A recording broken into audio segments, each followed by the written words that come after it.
I'm sorry, I'm a little hard of hearing. I have a hearing aid in this ear and then allergies and fluid behind the ear in this ear right now. So good company. You may have to repeat yourself several times with me tonight.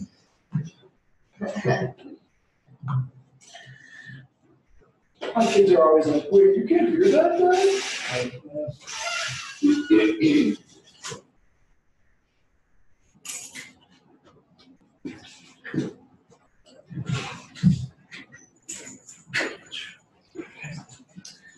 Hey!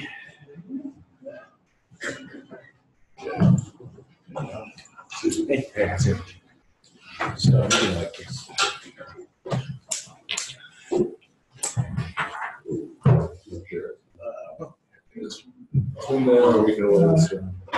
Or I could just go over there. Here we go. That's fine. That's fine.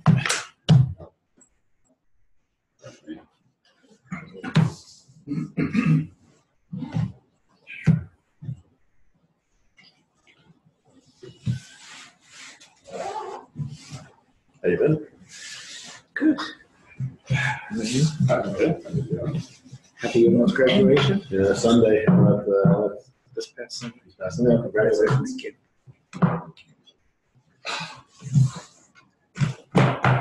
You both have kids graduating? Yeah. Well, he doesn't have one Graduate anymore. His is done. Congratulations. Thanks, guys.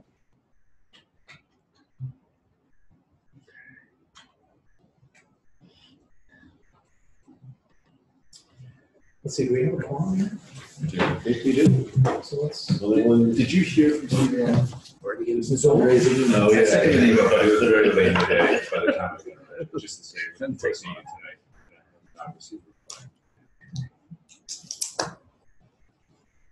I should have sent one yesterday. But I'm assuming he'll be here. Yeah. Who's that? Steve Mazzola? No.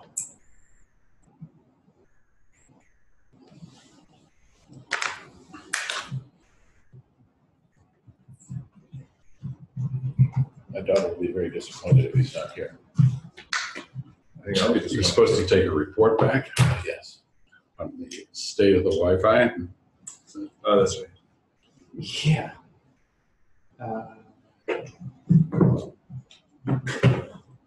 I've not received anything. She finds it nice. So you told us.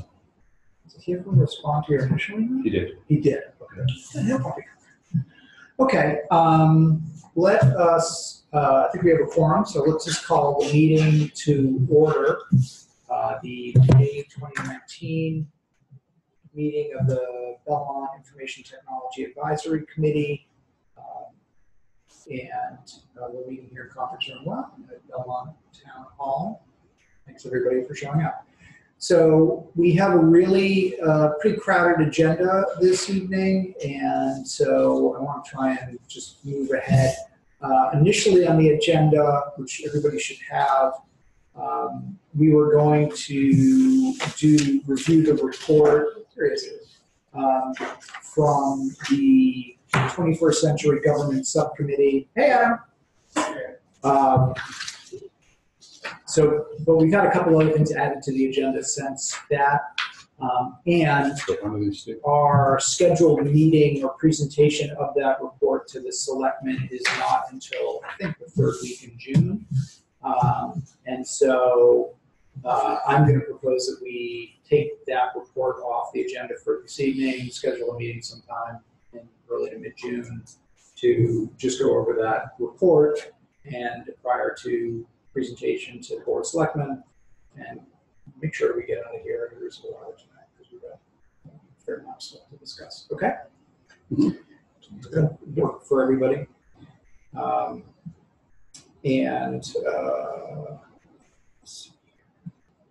Just for the record, the meeting is on June 24th. That is when we're going to be presenting to the Board of Selectmen. And Glenn. Okay, so without further ado, let's move ahead. I think the first order of business is just to review the minutes from the last two meetings. So that would be February. So February 28th and April 30th. Yeah. Okay. And Dave was nice enough to send those around. Has everyone had a chance to review them? I did. Okay. Does anybody have any corrections or suggestions? I did. No. Okay. So I move to approve the minutes. Second. All in favor? Aye. Great. Next item on the agenda is public comments or questions, and we actually have a member of the public here. Do you want to say something now to the committee, or do you just want to observe and listen to the conversation? Well, I'm happy to observe and listen.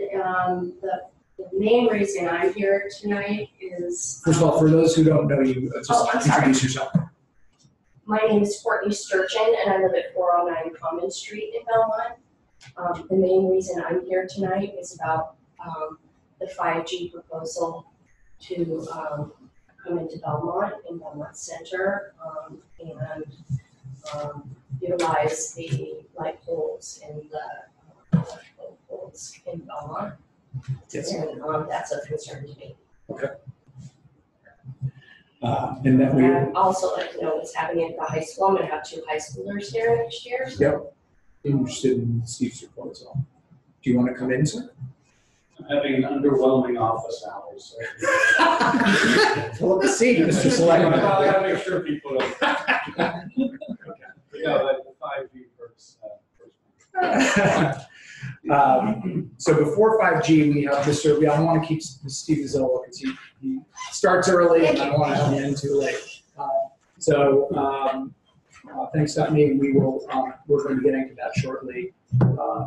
Steve, next item on the agenda is you, and welcome back to. How are you? Great, good to see everyone. The end of another really busy year. And, Oh, I've been shadowing the Shadow Eye Tech. yes, So I've been keeping up on that's good. things. So I guess I could kind of give you an update where we are, and then whatever questions you have. I don't have a long presentation. That's fine. So I guess working back from the expected opening date of the high school, which is September of 2021. And I keep saying that myself, I still can't believe it. You mean a year and a half from now? Meaning a year and a half from now. That's the high school, not. High school wing of the, yeah, not including the 7th and 8th wing. That's 2023. Okay. So we've been, really ever since the town got really the what I call the formal approval from the state on that they would commit to process into the funding.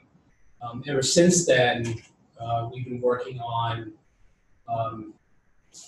primarily looking at what are some of the infrastructure work that we have to do to accommodate not only a new school that was being built adjacent to the current school, but then also how do you keep 2 facilities up at the same time, because there will be a transition period there.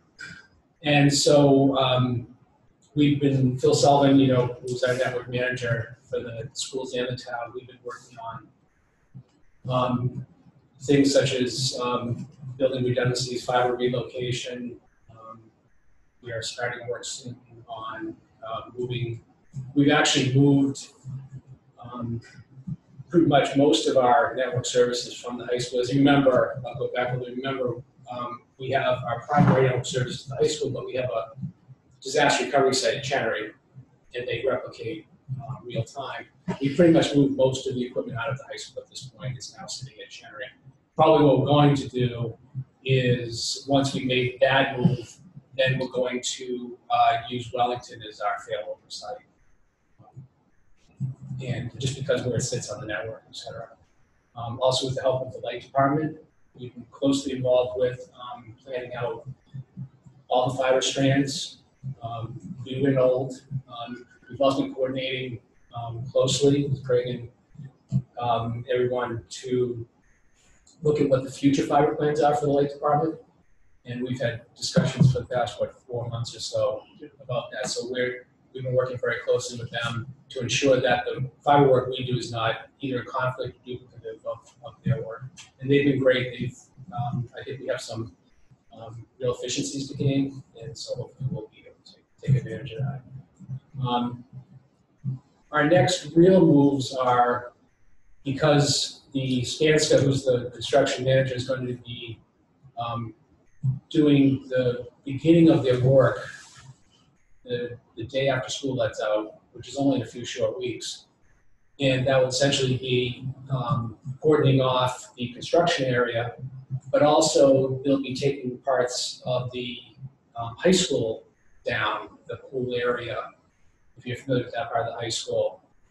And so that will impact, and there will be other site work being done around the high school. So we're also planning, we'll be meeting tomorrow with the project managers about contingency plans for things like fiber cuts, things like that. So our plan right now is we're going to, if you remember, currently we have 2 fiber lines feeding into the front of the high school, and we have 1 fiber line that feeds out of the, what I'll call the auditorium side, the big parking lot side that goes over to substation 3. Mm-hmm. And the other 2 come in, where do they come? they go, right? so they come, think of it, they come off Concord Ave, coming one way down the driveway. Yes. And The wrong way down. the wrong way, right, into the front of the high school. Right. One goes and terminates at Chenery, and the other turns at Leonard Fire. Okay. And that completes our redundancy ring. Okay. So our plan is that we are going to make it so that we are no longer dependent on those 2 runs. We're pretty much almost done with that work now. So if the contractor does cut that fiber, the plan is just to go up through substation 3 and pick it up from there. The only thing at that point will probably be some communications that we'll be able to fail over. Mm-hmm. So that's the boring work that we've been doing. Most of it is unseen because it's along Concord Ave underground, but we're hoping to have that squared away fairly soon. And we have 1 FiOS line that we're going to be moving hopefully in about a month or so. And will there be any impact, so for the next 18 months, so you'll be relying on that 1 fiber line on the auditorium side, would there be any impact in terms of service or availability for you guys? No, because what's going to happen is that's just going to be a temporary thing. Right. We're really just doing this for that site work that's being done. Right. We're going to be digging up the front. Right. Right. And once that's passed, then we'll probably go back to where we were. Okay. And also, in the future, we're looking to because at some point when the new high school opens, we're going to have to abandon. We're going to be swinging that line over to the new high school anyway. Right. Right. So there's going to be a period of 18 months, 24 months where it's going to be probably stay with that contingency plan, and then that's all going to be cut over to the new high school. Right. The problem is, of course, is that there's going to be a period of time where, because we feed some fire and police communications through the high school, we have to keep that up while the new high school is being built. The problem is we can't get occupancy certification in the new high school without communications. So we're going to have, for a while, we're going to have 2 redundant communication networks and phone systems, frankly. Just like we have old high school and new high school. Yeah, just like we'll have 2 fire systems, right? Because you just have to have those. But that's all planned, and that will then eventually be phased out. So that's the infrastructure piece. I've been working since March with a group of teachers about looking at staff and student devices for the new school. We've already planned out the network piece with the architects and with our technology consultants. A lot of that work is done already. But in terms of what device is going to be in whose hands, that's we haven't made any decisions yet, but that's what we're working through. And then that will be presented to the faculty, both at the high school and at Chenery, to kind of weigh in on. And the consultant was hired by the high school building committee? No, it was hired by the architect. By the architect? And who is that person? That's I'm blanking on his name. Okay. Yeah, close to that. The technology consultant. Yeah. So that engagement is about trying to figure out here's the programming that we're going to be offering in the new school, and what do we need to support it, or But like, what were those conversations? It's more backbone. Okay, okay. So Low level. what do you need for the security system in terms of network? Okay. What do you need to replicate all the things that we have in the current high school in terms of redundancy, failover, communications, phone systems, Mhm. you know, Video cameras, right. access points, all Door that. badging. Because remember, we're going from school from 9 to 12, and then we're adding another 600 students or around there, or even more actually into this building. So everything's scaled up. Mhm. That is in the school. So that person not only is involved with that piece, but also helping other areas such as, and he's not the only consultant, there's other people who are working on what's the system look like in the auditorium. So working with Ardo, our Sidori, the fine arts director, Mhm. what do you need in a new auditorium? What do you need for sound, lighting, things that we don't have in the current high school. We don't have a lot of ADA stuff. We don't have sound reinforcement. Right. All things that are now required.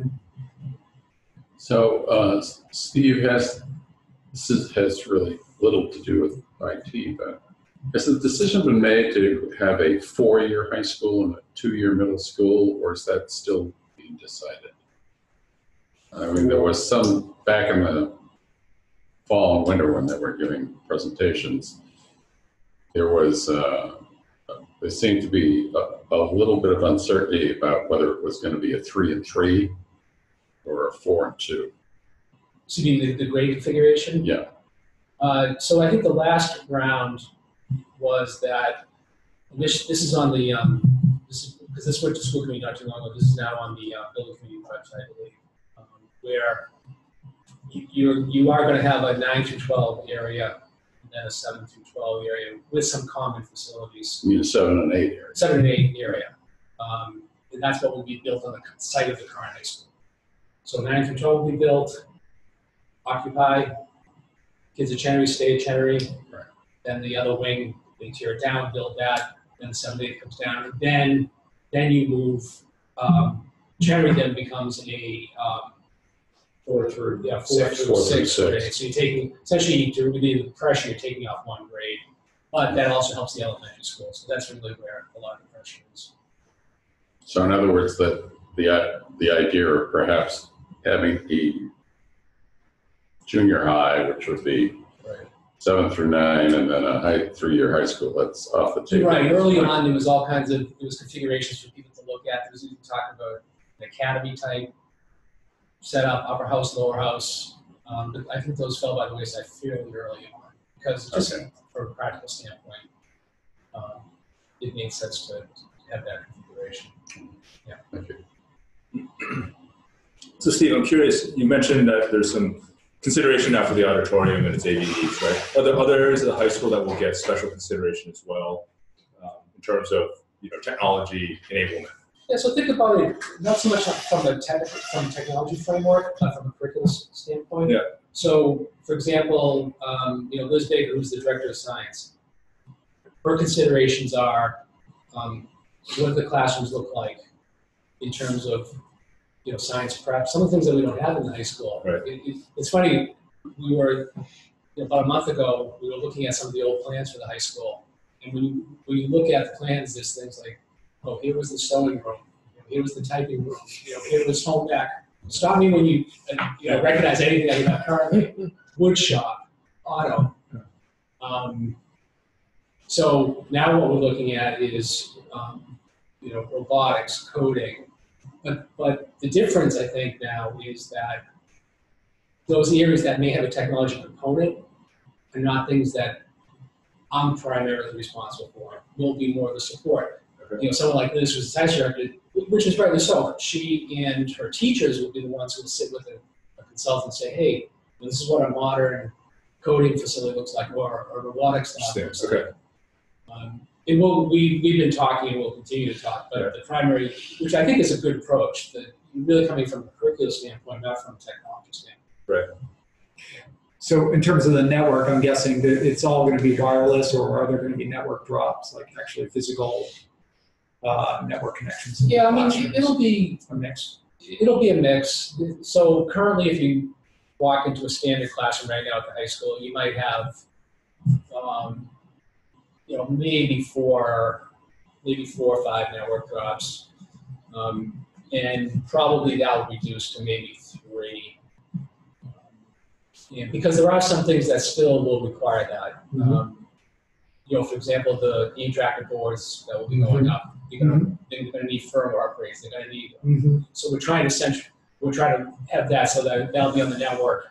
Not only that, we can maintain them centrally with firmware updates, things like that, but also when students are looking to, or teachers are looking to connect to that device with their device, they have to, of course, jump on the network somewhere. That's how we do that injection. Interactive system. I think you'll see, but to get to your point, Paul, I think the goal has always been is wherever possible to make it wireless. We'll have, of course, one advantage that we have here than we had, 20 years ago was that the current high school is retroactively wired. Believe it or not, still it has Cat5 cabling in it. I mean, I've redone every other school, and we would have done the high school if we didn't have the building project. So to be able to go from that infrastructure to one where you can plan it out, you can do predictive maps for Wi-Fi, get that all done ahead of time, take advantage of the new protocols for wireless. That will just allow you to do all that. A question related to that. My daughter is a sophomore right now in high school, and she reports that the Wi-Fi is extremely slow. Started out at the beginning of the school year, it was pretty good, but it's been getting worse and worse in her cord, having trouble downloading things.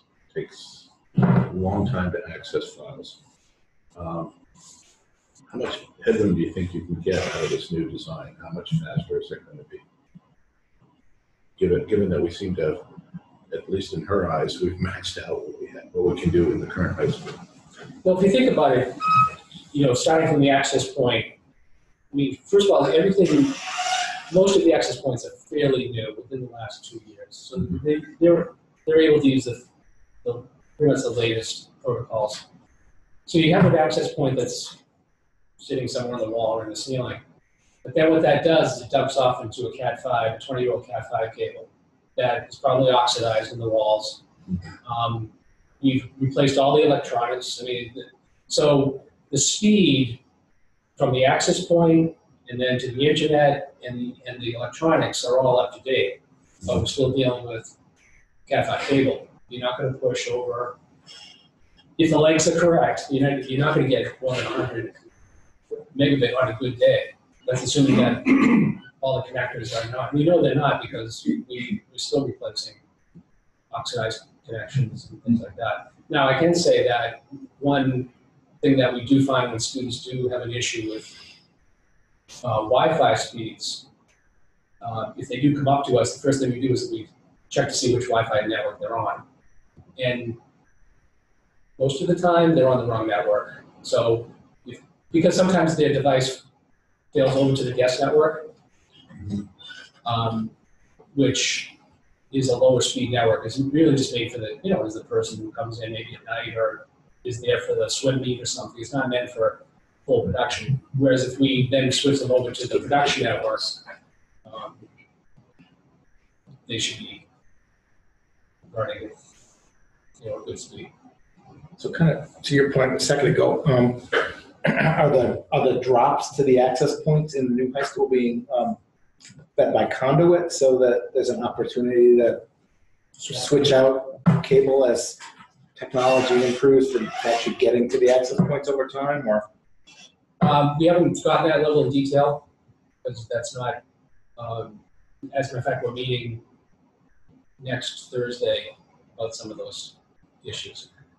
I know that discussions about other parts of high school, a lot of it is in conduit.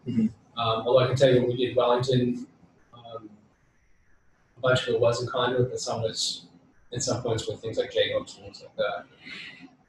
Do you have a point of view where you prefer conduit if that's doable? You know, over the years, I've never really had a preference. Sometimes I like conduit because you can just kind of put it in there and, pull it out. But in some areas, just feeding it, because everything's open for the most part anyway. It's not been that difficult. For example, when we rewired, last summer we rewired the elementary schools. There's no conduit in any of those schools. The job was easy. It's all open. You essentially just taking one bundle off and the next bundle in.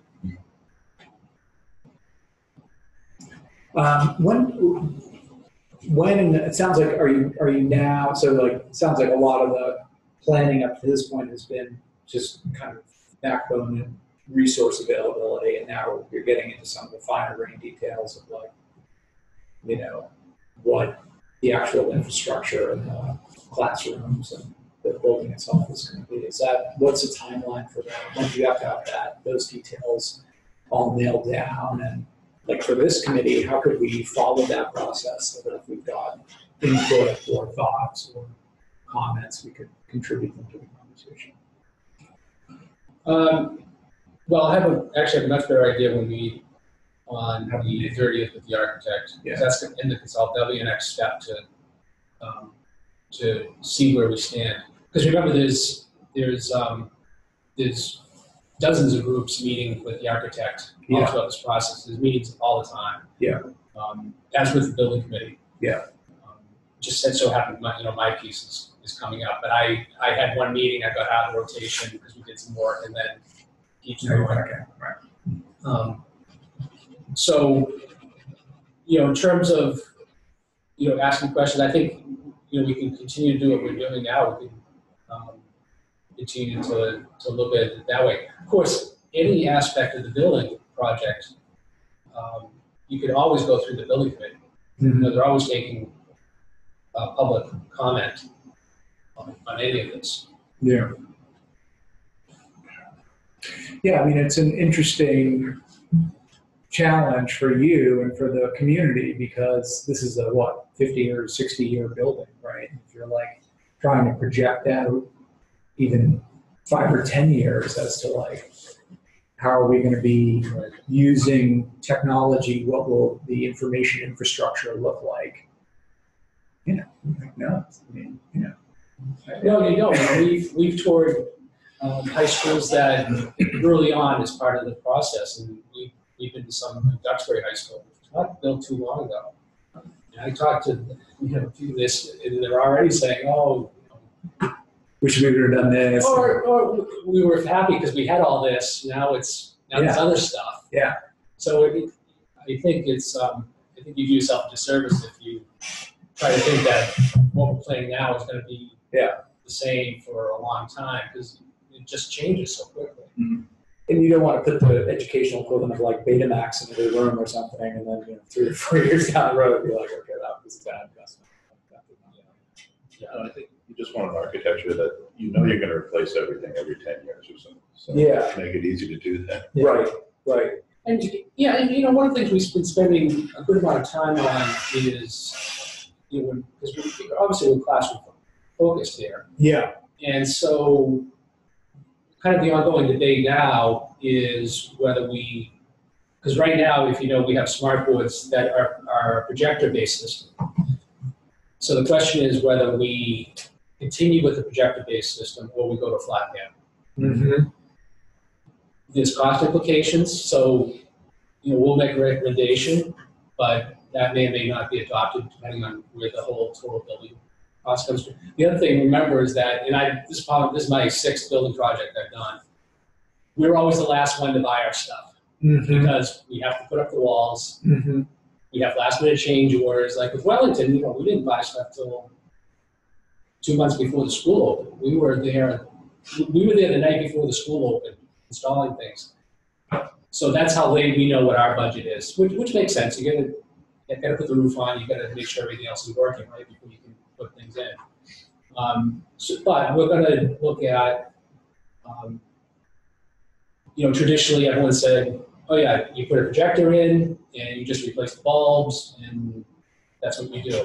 But now the panel technology has gotten so good, as you know, with your TVs at home. Right, and so cheap. It's much cheaper. But what we're looking for is the total cost of ownership. And really, if you look at maybe a 5-year window, I think that's a reasonable window. We haven't done the calculations yet because we're still kind of looking at models and things like that. But for me, that will be one of the key determinants of some of those cost drivers. What's our cost structure going to look 5 years after the building's open? Because I think there's a lot of building projects. There tends to be a tendency to, because it's part of the building project, to just buy that. Yeah. But then once that, the dust settles, all the contractors are gone. We still have to maintain the building. We still have to maintain the equipment. So we don't want to, upfront everything and then on the back end burden the operating budget because that's eventually what takes over. Sure. Just like with maintenance. Sure. And all of that. So we're very cognizant of not putting ourselves in a position where we're going to be burdening the operating budget, years to come. And one thing I'm sure to consider also is like what, particularly with some of these new technologies, is as Glenn said, what's the total cost of ownership? So is there some expensive subscription, per device subscription that goes along with whatever this device is that, times, 200 classrooms times 5 years is all of a sudden a huge investment for the school that, you kind of miss when you're just focusing on the device costs, so. No, absolutely. Yeah. And as you know, that's the model, right? Oh, it is, yes. Yeah. Everyone's going to subscription model. Right. We give you the thing for almost Textbooks, right. You can get a phone or nothing. Switches. Switches. Try to buy from Cisco today. Right. Yeah, your licensing, right. I'm curious, Steve, in talking with the architects and some of these consultants, is there anything that you've heard that's sort of new in terms of IT planning or IT infrastructure or device use in classrooms in an education setting that was unfamiliar or sort of innovative or is it more or less the same that we've seen before, just newer devices, newer protocols, but more or less the same kind of setup? I think that was surprising. Okay. Although I'm particularly interested in seeing how areas such as the robotics and coding and some of those come out because we've not had those we've had classes, right. Not as formal programs, which I think is really exciting. And so having that, how does that all intersect? The other thing about building a new building is that you have this opportunity to kind of put everything on the network instead of ad hoc adding things in. Yeah. Add a security camera, add a system, add a network. Now you can integrate all that at once and get more efficiency out of that. Have some better planning around that, some better control. One thing that we don't have is digital signage. That's something that's new because we've never had to do that. Okay. It's something that the high school's probably want to have done for quite a while. So that would be something that. For like student notifications, coming to the building, Yeah, when you think about it, you have this really great. I mean, I'm very excited about this. I love the design of the building. I think it's really nice. I think it'll be a really great learning environment. That's a big building. Yeah. So to have signage that just makes it a little more inviting, and I think would be real plus. Is it in the outside? Inside. Although it could be outside. I mean, there could be. Sometimes there are schools that have that. Right, little announcements. Yeah, I'm not a big fan of that. Kind of like our little sign at the corner of Underwood and Carpet Ave, the flaps in the breeze. That you I can't love see. that sign. Luckily, that's not my department. So. Do you provide Wi-Fi on the grounds of the high school today, or is it just in the building? Currently, it's just in the building. Is that But something you probably sit in the parking lot and pick it up. is that something you're thinking about in terms of the overall site plan? Because I'm thinking you read every once in a while about municipalities putting public Wi-Fi into downtown areas and things like that. And I just wonder whether that might be conducive to, if their teachers are conducting learning activities outside or things like that. It's not been a big driver. I mean, it hasn't bubbled up in any of the surveys or anything that's something that people want. You really have to be able to identify those areas, because first of all, it'd be around the school grounds, and then you have to see, what's the use case for that to justify the infrastructure cost. Because those things typically, if they're out on the fields or something like that, frankly, these days, if you're a coach or someone like that, you're using your cellular data out there, which wasn't true a few years ago. Well, as a person who attends some of the sporting events, it'd be convenient if football stands, hockey rink, baseball, if there was Wi-Fi access there. But yeah, I just don't see justifying the infrastructure cost for that. Now, I can tell you though, in the press box at the football stadium, we did build out we extended the fiber network out to there so that the access could do the games. And we did add Wi-Fi into the rink. Now, of course, that whole area is now up for redesign. So I would think that Wi-Fi piece would be part of that project.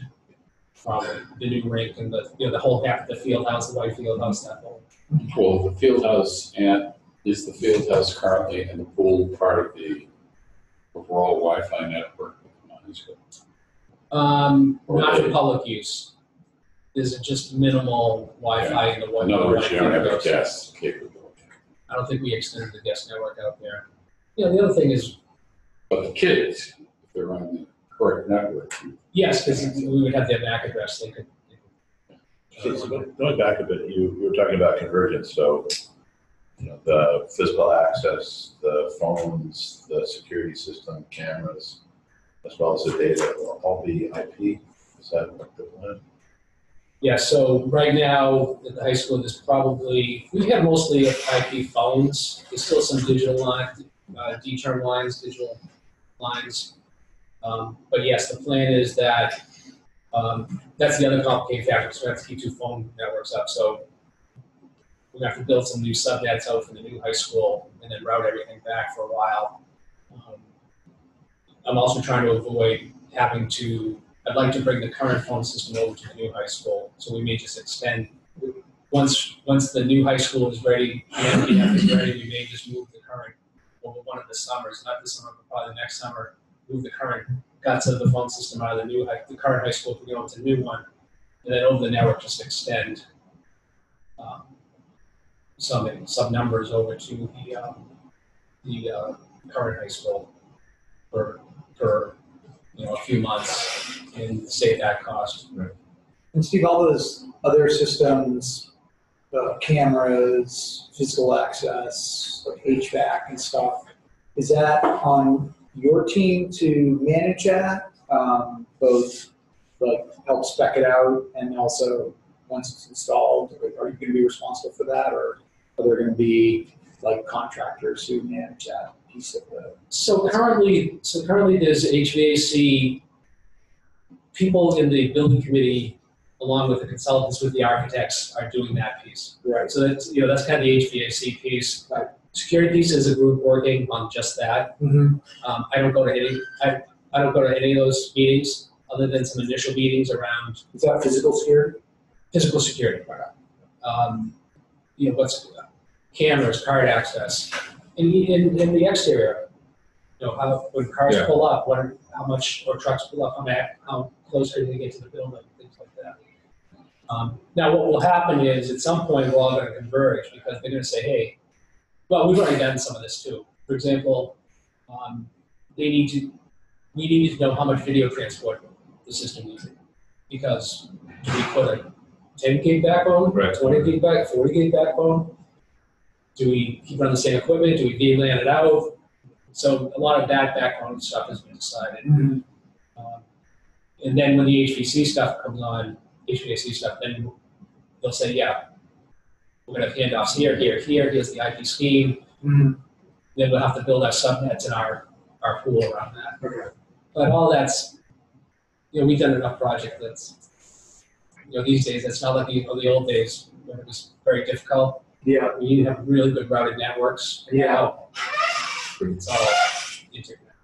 I guess I was thinking about Paul's question in a slightly different way. One of the conversations we had some ITACs ago was there were some IT procurements going on in town that Dave was not helping in the writing of different RFPs for. Yep.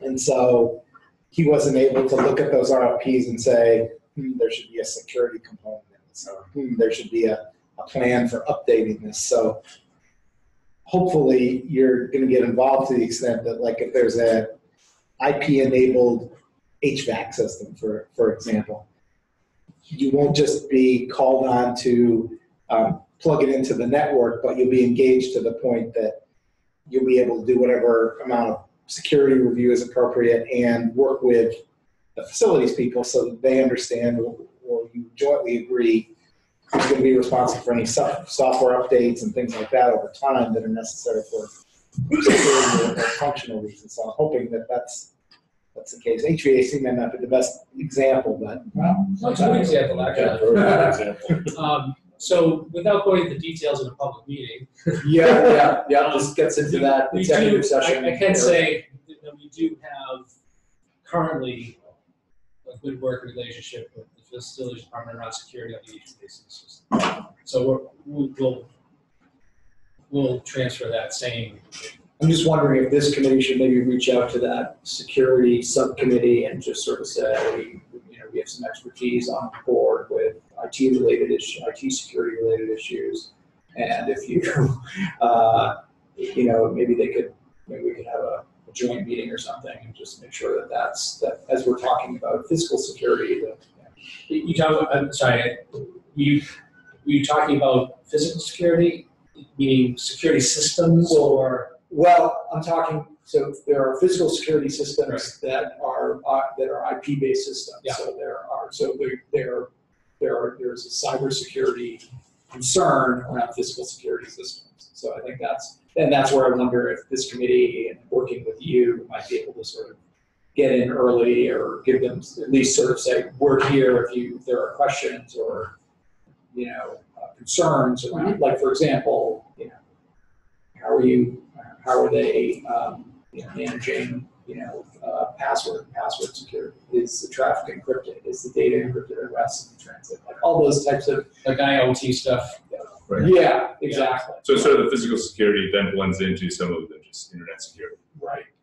With HVAC, for example. Yeah. Right. Connectivity there. So they're not just like, hey, this is a big vendor and this is their door badging system, so it's got to be top shelf. Then you look at it and like, actually, there are a lot of issues with this. That's not the case. Yeah. I would, you could speak with Bill Lovallo. Yeah. Bill, reach out right? to them. Yeah. Yeah, he's always been very responsive. Yeah. Say, hey, this is something we're interested in. He'll either say, point you to the consultant, Yeah. or come to the meeting, or I can't speak for him, but. Yeah, it might just be us coming to the meeting Absolutely. and sitting in sort of saying.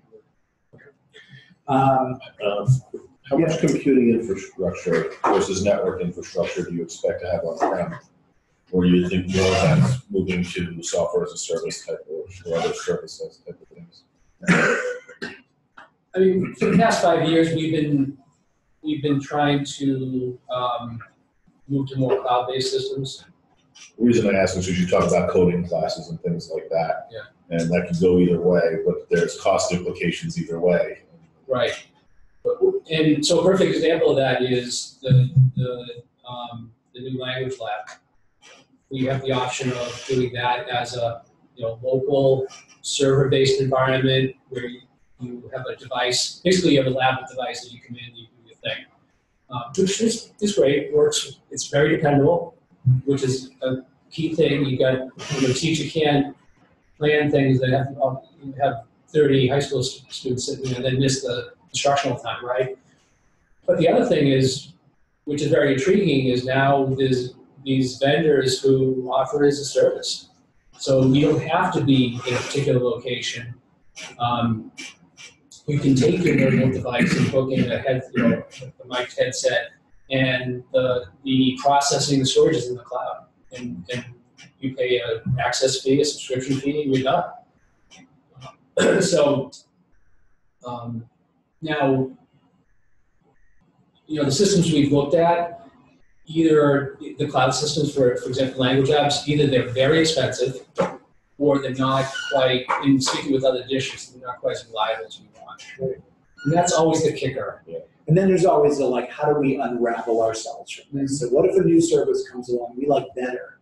Right. Have all of our teachers created all their lesson plan on this vendor's cloud-based platform, and now they, in essence, have them locked down. They can't get them out. Is there have we invested years of work into this platform such that we're now basically committed to it, regardless of whether there's better service out there? I mean, those are that's a really hard conversation to have, which is how do we use it, but also not become enmeshed in it in a way that we can't disentangle ourselves if a better option comes along.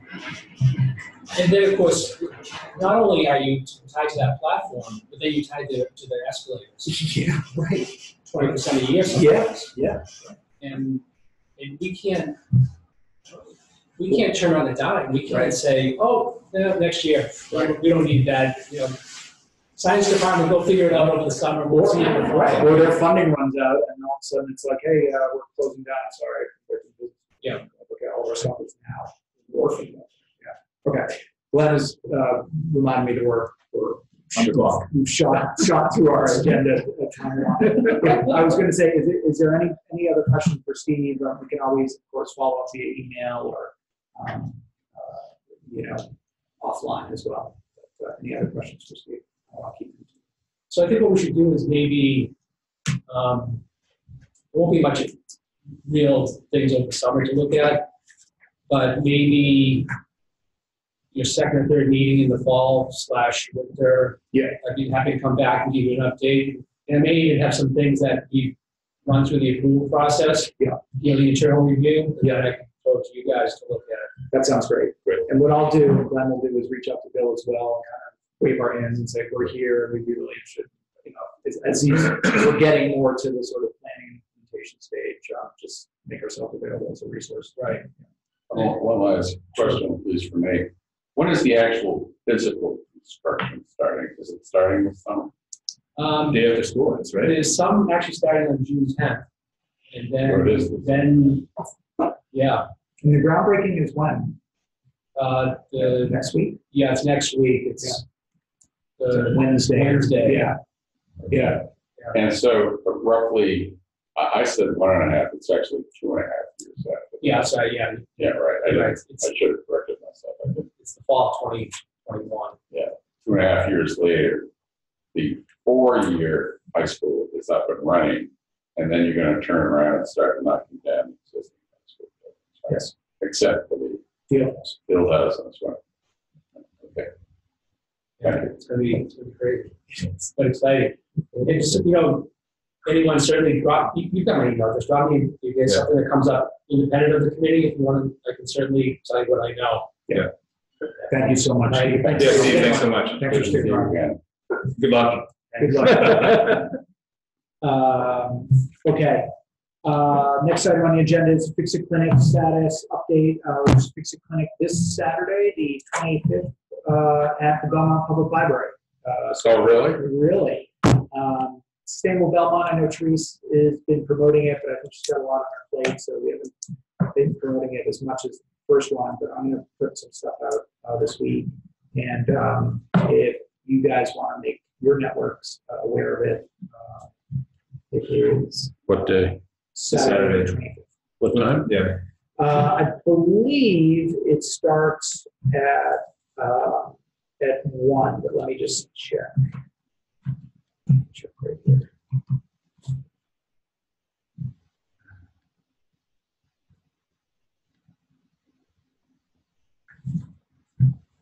If it's hard to find, you can just mail it out here. 1 to 4. 1 to 4? That's what Facebook says. And so last time we had a great turnout. If you got stuff you need fixed, electronic stuff, physical stuff, great. There's sort of no limit on what you consider getting fixed, or is there a limit? In other words, You know, it's got radioactive material. no, but I mean, you put down an air conditioner, Yeah. everything, Can they get fusion reactor? You can, and you could bring down something made out of wood, yes, So furniture, furniture. lamps, air conditioner for sure, toasters, smartphones. Somebody bought a smart doll, stuffed animal down. Really? Yeah, got a wide range of. I have a skill sets. robot Do you? that's fixing. You really? I do. You should bring Yeah, it. it's got 3 wheels and his arm is broken. Okay, that would be something we right up their house. One of the benefits of coming to the meeting. There you go. Get your My junk. son's actually. So that's the Fix It Clinic. I will put a plug in for my town meeting Article 9, which is coming up at the end of this month as well, which is getting Belmont town meeting to signal its support for a right to repair legislation that is pending on Beacon Hill. It's state senate and state house of representatives. Both our senator and congressman are backing the bills. But we're trying to raise public awareness. A lot of money on the other side of this from Apple and other companies. Tesla. Huh? Yeah, Tesla. Tesla not so much. It's like Apple and LG. You know, yeah. So Fix It Clinic this Saturday. Yeah, it's coming right up. Next item on the agenda is the subcommittee on 21st century. So we're gonna table that, and we're going to schedule a meeting sometime between now and mid-June to present that to the committee and have a discussion of it. Okay. Next up is my good friend. Yeah. So the update we have is that we have just finalized the plans for another public talk. It'll be on self-driving cars. We've got an awesome panel of speakers, and the event will take place at 7:30 on Monday, June 10th. At the Chenery Middle School auditorium.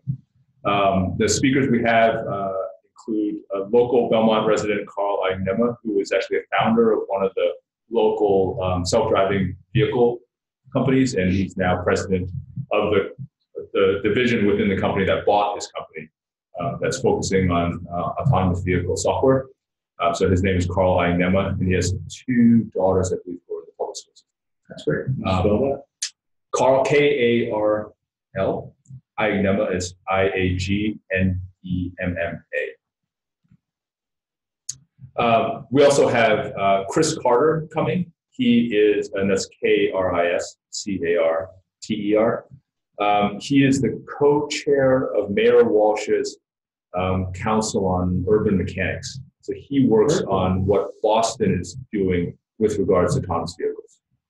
So at the city level, planning, research, liaising with other companies.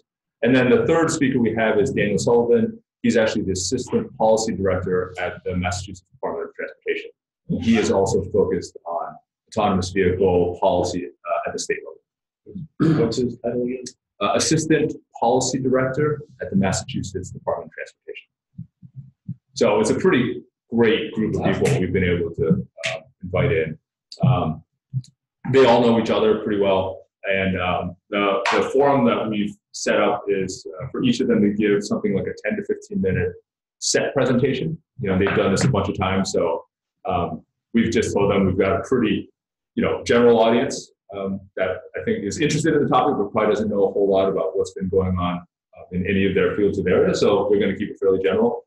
We'll probably have a short roundtable Q&A and then open it to public question Q&A. Okay. So tell all your friends. Have you set up like Facebook events for that and stuff like that? Do you want me to? We're working on that right now. Just give me you already sent me the details. I did last I'll just set up the events. Yeah, so we've got assignments between the different committee members to reach out to different format channels, if you will. The ask I had for you was whether you could actually reach out to our committee stakeholders. So select board, school committee. I've already reached out to the school committee, to be honest. Yeah. And then also the board of library trustees. And just make them aware that they're happening, have them put out. And ask them to advertise as best as possible. We will be reaching out to Senator Brownsberger since he's very interested in transportation issues. We've let the Transportation Advisory Committee know about this as well. I did mention it to the school committee briefly. Superintendent Phelan has agreed to put this into his newsletter. That's okay. What I really want to do is get onto the school listserv. Also the public library. So we're gonna reach out to the public library. Although that was a little bit tricky because our main contact there is on maternity leave. So if there's we need to find a different. Peter Giero.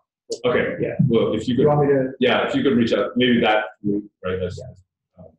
We're also Charlie's going to be reaching out to some of the local newspapers. Dan's going to be working through some of the digital channels and the Belmont Media Center. Jim Saracusa, who's also on our committee. He's going to be he's a member of the police force. Right, he's a detective with the police. He's sort of a permanent member of our committee now. He's going to be working with the Council on Aging and the Region Center. Okay. So, Paul, I already put an announcement on the Belmont Facebook page. Okay. And so, if you want to grab the text from there, Okay. I sent him all that last night. Okay. Yeah. I was going to wait to make an event. It seems to work better when they're closer to the date. Yeah. But, They kind of get buried in everybody's newsfeed. That doesn't seem to be But the more the merrier. If you want to post it too, that way it won't look like I'm just spinning. Well, I'll post them through first of all, through the ITAC Facebook. Everything. We can even. I'm also hoping you all will come. Yeah. Well, we can also I'm willing to throw $15 or $20 towards boosting it on Facebook and see if we can get a little bit of, it's close enough that. I'm not sure if you say I'm going to raffles. Raffles. No. Raffle off. Yeah, just give it a little boost on Or a Facebook. ride. Belmont Drives Electric. Did somebody take? I did reach out to them as well. I have not updated them, but I did see if they wanted to coordinate on doing something together. They declined at the time just because they had other priorities, but they were certainly interested in working. So Sustainable. Who did you talk to? Marty Bitter. Yes. Sustainable Belmont. He was working with Sustainable, but I have not reached out to them. And you forwarded something from the Committee on Traffic, I think, or is that? Yes. So I had reached out to the Traffic Advisory Committee. Okay, sorry. Transportation. What did I just say? Traffic? No, yeah, Transportation Advisory. I said traffic. Yes, that was my. Change its name. I'll never be promoted. So they got a meeting in 2 days, and they said they would bring this up, make the committee aware of it. But we asked if they wanted to co-sponsor, they declined just because they weren't involved in planning. It's also, we're proud of the 3 that we've already put on, I think it is, but this has the greatest popular appeal, in my own opinion. And this time around, the seating capacity is about quadruple what we have at the library. Yeah, so we've got a lot of seats. More than that, yes. Where's it, Henry? Chenry Middle School. And so tell all your friends and relatives, and we'd love to have. Let's get some people to show up. And this is not a Belmont only event, but it's open to the public. I've made people from other towns. The folks that we've invited, part of what made it easy was that they've done these sort of open discussions with the public in a number of local communities, right? Because this is one of those hotter topics right now that folks are curious to learn more about and don't necessarily know too much about what's been going on from a policy perspective, from a technology perspective, from a safety perspective, right? And so it's a chance for them to evangelize a little bit of what they've been doing, as well as to assure the public of some of the thought that's been going behind the scenes in terms of bringing this to market. So I think it was very easy for me to approach them. They were familiar with each other and said, these are some of the people that you might want to include in that conversation. And it was relatively straightforward for us to organize. Can you put the promotional blurb onto the Shadow ITAC list just so we can? We've got a promotional blurb, and we've also got a flyer that we just finalized last night. So, and the subcommittee's been meeting like every week or every other week just to kind of work this out for the last month or so. So thanks to, again, Dan and Charlie. This is sort of what it looks like. Okay. But this isn't the final version. You have the final version. Yep. Okay, I'm going to shuffle things around because Ellen is not here, and that much I review, I think, is move up to the 5G mesh network item on the agenda. especially since we got the friends here from Belmont Light. So I had a short meeting with the town manager, Patrice Garvin, last week, in which she requested a little help from this committee in helping the Board of Selectmen and I think her office to understand some of the issues around the proposals that's been brought to Belmont to deploy a 5G mesh network by a subsidiary of AT&T, I believe, and which would entail the placement of 5G antennas, hotspots on utility poles throughout the community. There are concerns from an aesthetic standpoint about this on both the part of the Board of Selectmen and the community broadly. There are some, I think, concerns regarding health and what these 5G hotspots are going to mean in terms of radiation or emissions. And beyond that, I think the town wants to understand, I think our charge is the town wants to understand really how these mesh networks work, what are the options for deploying these hotspots to get quality coverage, and in essence, is what we're being told by AT&T about the requirements for this deployment actually factually based, or is this kind of the way they want to do it? They're kind of presenting it to us as a fait accompli. Is there some room for negotiation and compromise on the placement of these antennas and so on? I think that's the crux of the issue because judging from what Patrice said, and I need to look at this more deeply, the town is somewhat constrained by the FCC in our ability to say yay or nay on whether this thing gets deployed in town. So is this being deployed by a private entity like AT&T as opposed to the town itself? Yes. And I guess maybe I would start by inviting Belmont Light into the conversation because obviously one of the unique things about Belmont is that we are our own municipal utility. We own our own light poles, and that does actually give us a little bit of leverage that other communities that don't have. And also, Belmont Light is an important party in this conversation. So I'd be really interested to just hear from you guys on maybe first explain to us what the proposal is and also what Belmont Light's thinking is on this. Yeah, if you can also clarify, because the article you sent around in the paper just mentioned 2 locations. It didn't mention a mesh network at all. It didn't mention like a larger deployment. So if you can kind of clarify what you know of that. Sure. So Belmont Light was approached by this third party, who's exited. They are representing AT&T. They are solely representing AT&T. So Are they part of AT&T? no, they're not. They're acting on their behalf for these antennas. And so they approached us. And so the way this would work, we just back up a minute. We're a municipal utility, as you all understand. If we were not, we were an investment utility. A company such as this would come to us, and if we so chose to engage them and allow them to attach the poles, we would allow it, they would attach, they would go up, those antennas would go up. Because we're not an investor-owned utility, we are a municipal utility. Our customers are our residents, public power, how we're built. We wanted to engage the town and have the residents of the town speak on behalf of whether this is something they wanted in their town. So, on that notion, we gave our point of view on what would be acceptable to Belmont Light. So we own basically 2 types of poles in town. We have our wood poles that we have our distribution system on. Then we have our, what we call underground streetlight poles. They're the aluminum poles out there that are fed from the underground system. Concern we have with our wood poles is we have our high voltage lines up there. And by its nature, these antennas, they want to mount them to the top of the pole and get the best coverage that they can. We have concerns from a safety standpoint. We don't know the employees of these companies, whether or not they are rated to be in that zone from a safety OSHA perspective.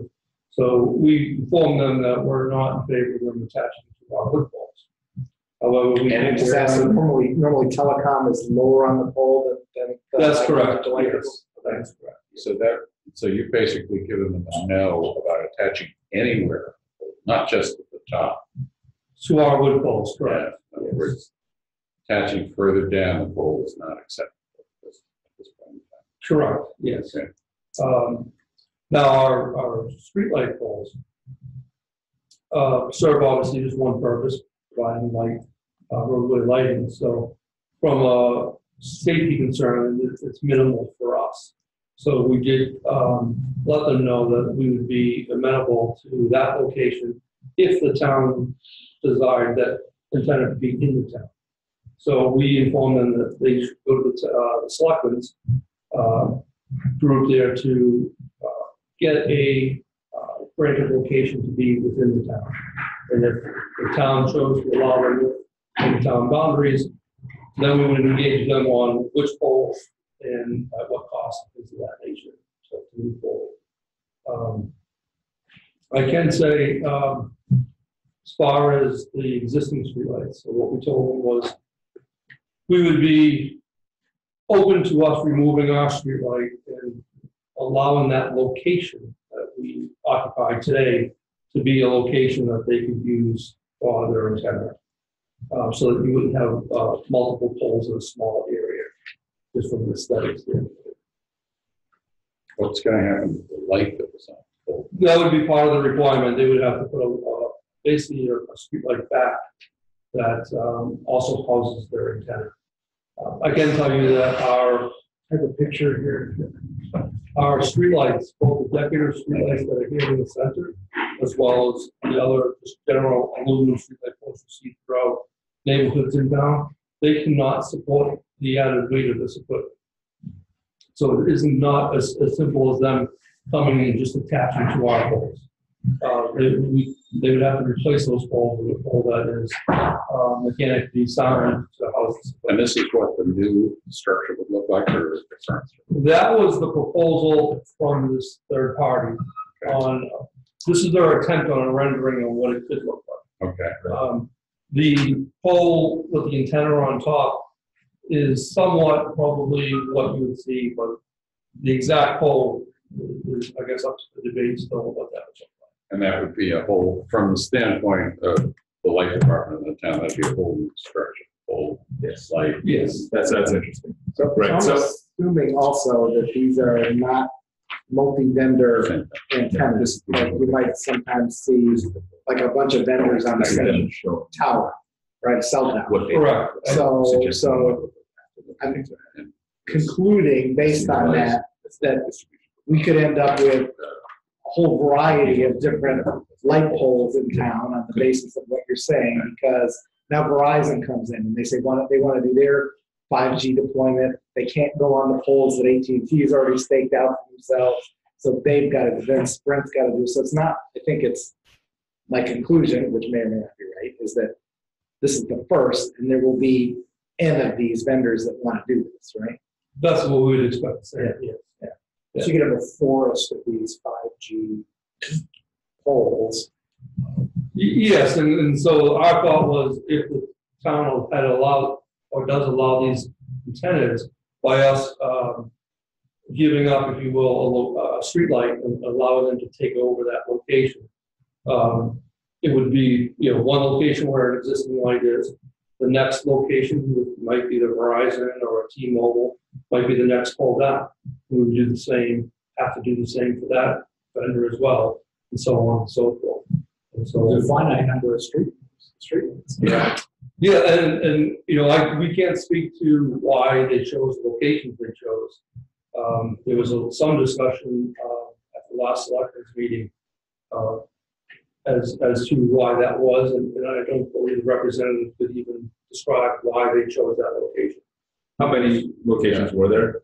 Because we saw an article for 2, but it sounds like there is just the 2 locations. So right here on Leonard Street in the center, and there was one up on Clapham Street, just off of Brighton. And I know obviously one of the concerns with the center is we just paid, we did the center with period light poles that do not look like that at all. And so they were, I guess, and I'm guessing that aesthetically, if you have a period light pole, you're going to have a big 5G. Well, unless part of the deal is to replace it with a period. Well, My very basic understanding of, There are boxes on the ground that have to hold all the. yes, there's Wires and things a like box that they show, not very well, I might add, but they show on the light pole. They have some, I guess, some options to have a light pole constructed in a way that it appears to be more of the base of the pole. So it blends in apparently with the pole. I'm not familiar with those poles, so I can't speak to them yet. my very basic understanding also of 5G is that the cell sizes are smaller, which is why they need to put more cell sites in so they can get a higher capacity of data. And I would want to ask them, you're putting in 2 now, what's your projection of how many you're going to need in 5 years? So that if the answer is like 30, you all can plan for 30 as opposed to 2 for the next 5 years. And I find it hard to believe that it's just 2 for the over that kind of period. Right. I mean, my guess is what Belmont, and I mean, interested in your feelings about this. My guess is we don't want to go through this process with XNet and 5 months down the road go through the exact same process with Verizon. 5 months down the road go through the exact same process with T-Mobile, right? And so on and so forth until again we've got a forest of cells for each vendor. What we want to do is say, okay, well, what is a 5G mesh network that covers Belmont look like? What's the best coverage we can get with the minimal imposition on neighborhoods and business districts? Because we don't want a forest of cell towers. And also, can we build once and deploy many? In other words, is there a way for us as a community to have one location where everybody can put their cell spots, gives them coverage, and it also allows us to have some control over where these things go and what they look like. Right? Yeah, it is. Okay. Yep. So, Can I say something? Sure. Because people like me paid a lot of money for my house, and I don't want that right in front of my house. My house is guaranteed to lose value because it's happening all over the country. So this is not a new thing that people are saying, who's going to eat this up? Who's going to, is Belmont Light going to pay, if I'm not getting what my house is worth, but my neighbor is because they don't have this right in front of their home? Well, I think that's why it's important to know. For those reasons is why Belmont Light informed this third party that this needs to come to the town. This needs to be a town decision whether or not antennas are allowed for whatever reason, whether it's health, safety, or aesthetics, or whatever agreement is in place. But once it's allowed by the town, if it's allowed by the town, then at that point, Belmont Light can be engaged by this third party to either work out a program on what poles or where they could be placed, or the third party may decide if the town grants them a joint location in the public way to install their own equipment, independent of Belmont Light. So it doesn't have to be on Belmont Light's equipment. So this is. could they go on buildings? So why not? Yes. I think what you see right now is they're taking the easy way out in a way because the infrastructure's there and they can get on it for a relatively inexpensive cost. And as I was mentioning at the outpoint, in an investor-owned utility, there wouldn't be a discussion with the town. They would work out their deal, however they do it, and they would be able to attach those poles. We're taking a different tack purposefully because of our residents and what we exist to do here, which is telling them, all right, you talk with the town. If this is something that the town wishes to have within town, then come back and talk to us and we can discuss where and how and what. And Belmont Light would get a kind of revenue for allowing the use of your poles? Yeah, that's correct. They are private poles, owned by Belmont Light. So I would suspect that to some degree there'd be possibly a license agreement of some sort with the town, maybe for these antennas to be in town. And then there would be an agreement, a separate agreement, to use Belmont Light's infrastructure if that was to come to. I have a vague recollection that half the poles in town are owned by Verizon and half are owned by Belmont Light, and you share with each other somehow. That's So- just the wood poles, right? That's just, So it's just the wood poles, and it's somewhat what you're saying, but not quite that. So the poles are owned 100% by both Belmont Light and Verizon. Every wood pole in town. What you're It's owned by referring to either is one organization. by us together. So Oh, jointly, the jointly owned poles, 100%, more or less. It might be a. We actually own 50. Well, we own 50% of the pole, but what you're referring to as far as. Together, you're 100%. Yes. What you're referring to is half the town is under the custodian, of the custodian of the pole is Verizon, and the other half is Okay. Belmont. okay. And what that implies is who's responsible for installing new poles, maintaining the existing poles into that. Okay. So we split the town 50-50 that way, but all the wood poles are on 50-50. So can Verizon unilaterally decide to install these on the poles that they are custodians of? There's multiple we call them third-party agreements. We would all have to have an agreement in place for those to be on poles. So in So, other words, the town through the light department would have to agree with the rest. For Verizon. One question then you, legally, the town could say to this consultant who's running for AT&T, sorry, but we're not interested. No. that's the crux of the problem. No, we can't do that. No. So this is sort of a federal mandate, and now you got to work it out. You gotta work it out. You gotta work something out. Doesn't mean you have to take their offer, but it means you have to play ball with them and find somebody to use the right guy. So They're this not is, going into Cambridge and doing this in front of people's homes because Cambridge has different zoning laws. They came to us because our zoning laws are not up to date enough. Whereas Cambridge anticipated this way ahead of time. And so they have laws in place and rules and regulations for where these things are going to be placed and how they're going to be placed. And they have full control over that. We need to have a little more control over that as a community. And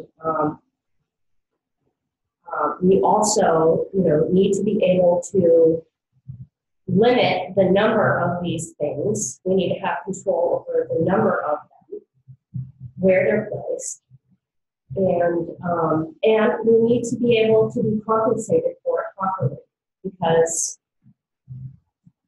this is a private company that's going to be making money off of our town. So it's not okay to put that thing up right in front of my bedroom window. Is it true My opinion. that Cambridge, that this isn't? I have no idea. I'm not familiar with Cambridge's bylaws or rules and regulations. You could provide that information, that would be helpful. They have a pole and conduit permit in Cambridge. So you can go online and you can see how to get a permit to put something up on a pole and conduit, or conduit, whatever, in Cambridge. And then they also have drop-down menus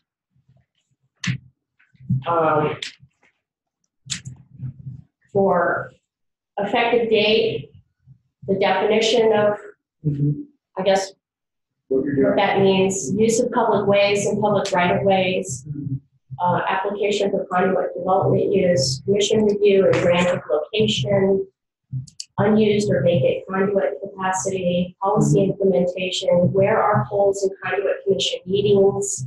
We actually have So I think, this in place. I think one of the questions that we're being asked to look at is what are other communities doing on this?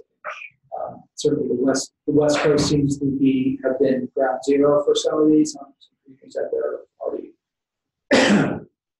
had these 5G rollouts happen. Obviously, it's new technology, so it's not everywhere, it's not most places. But there are a little bit, seems like the West Coast, Silicon Valley is a little bit further ahead of us. And there are some communities in Massachusetts that have been either gotten 5G or. This is a common ask, I guess, from third-party vendors throughout Massachusetts. It is. And the greater area in general. And from your standpoint, what are most communities doing?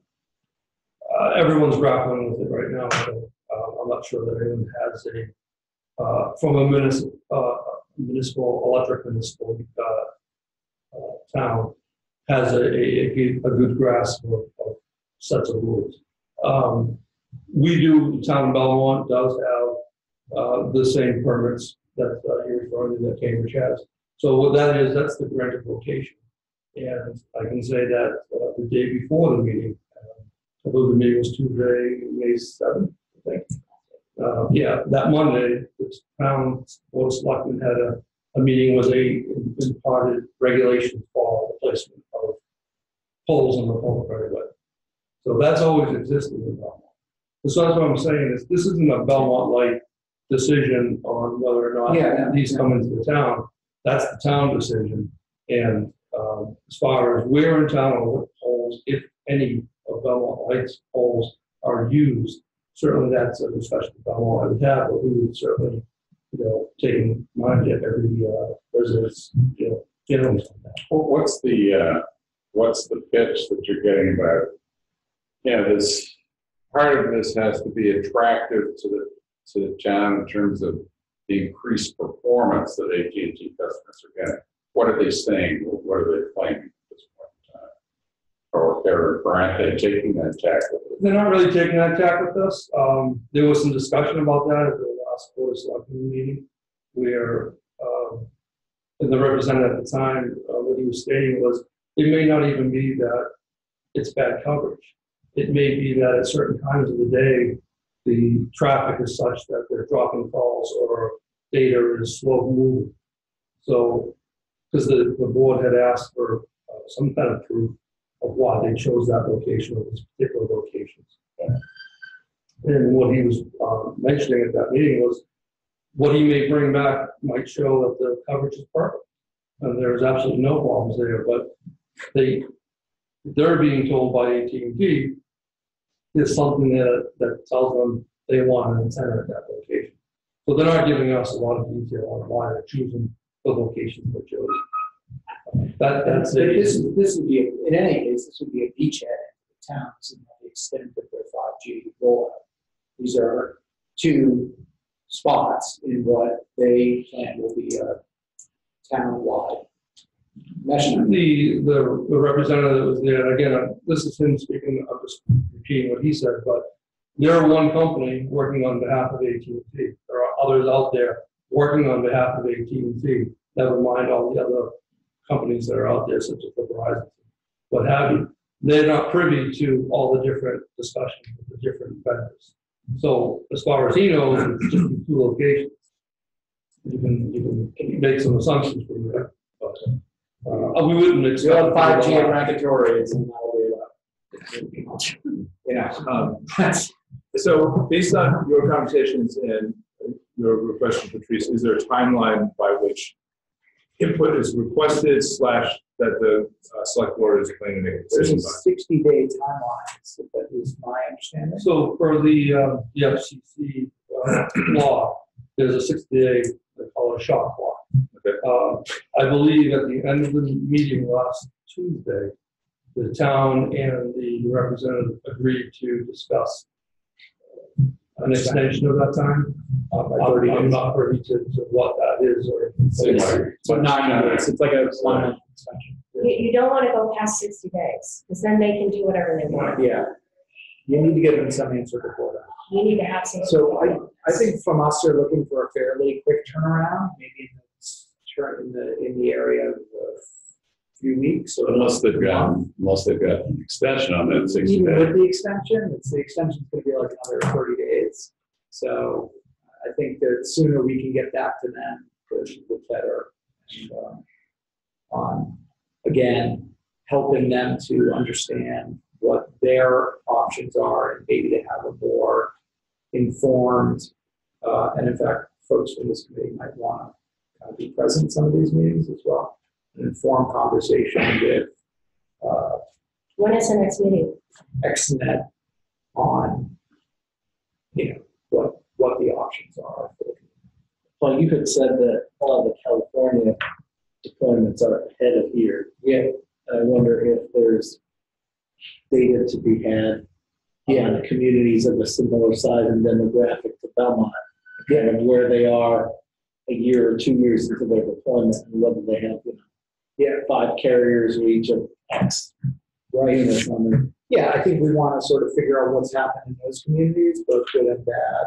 What the worst case scenario would be for Belmont, and how we might be able to steer the community towards, again, we all recognize we want 5G. 5G is going to be transformative and great, all this great stuff, but we also want to maintain the character of the community.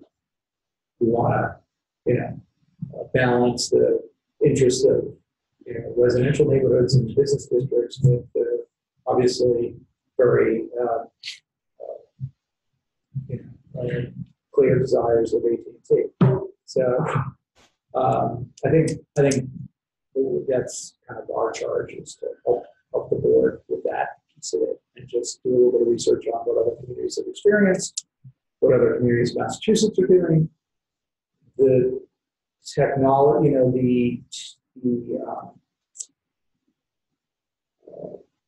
technology issues behind the mesh deployment, and what what AT&T is going to require, but also what type of flexibility there is within that broad aspect. Clearly, we need to put these cell locations within your community in order to enable 5G. But what do we have as a community on? How many, where, at what height? If we put them higher, can we have fewer of them? Can we put them on buildings? Can we, how far apart? Does the town have a budget to hire a consultant who knows what they're doing about this, to give sort of what I would say, a more informed point of view than we might be able to? I mean, this sounds different issue, but it's sort of the same type of predicament that the town had back in the fall, I believe, with the phone system. I think they asked us to look into it. I think we got plenty of expertise on it. You think so? Yeah. Just to kind of put this in perspective, Yeah. how many cell towers, how many cells do we have in Belmont? Some order of magnitude. Honestly, for me, the only one I'm aware of is the one up on Concrete, up at the cemetery there. The police use for theirs.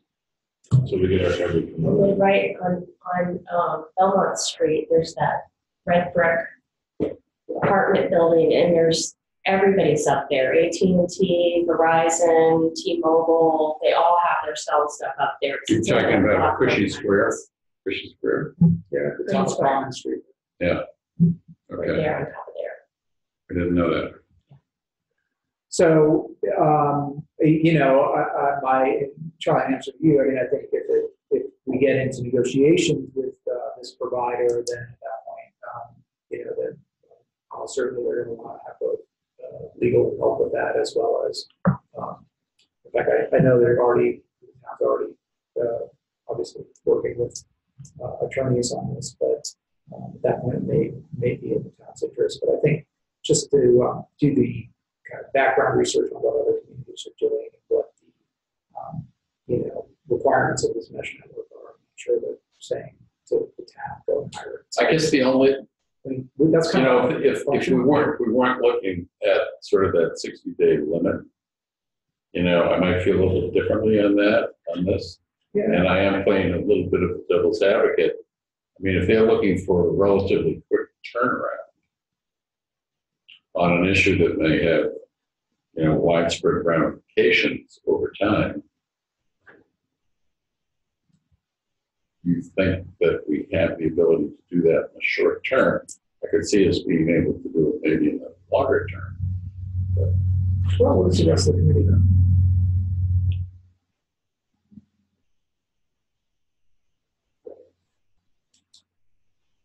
I'm inclined to agree with Paul. I think it's just a matter of who's interested in working on this and what kind of capacity we have among the members over the next, it sounds like the next few weeks.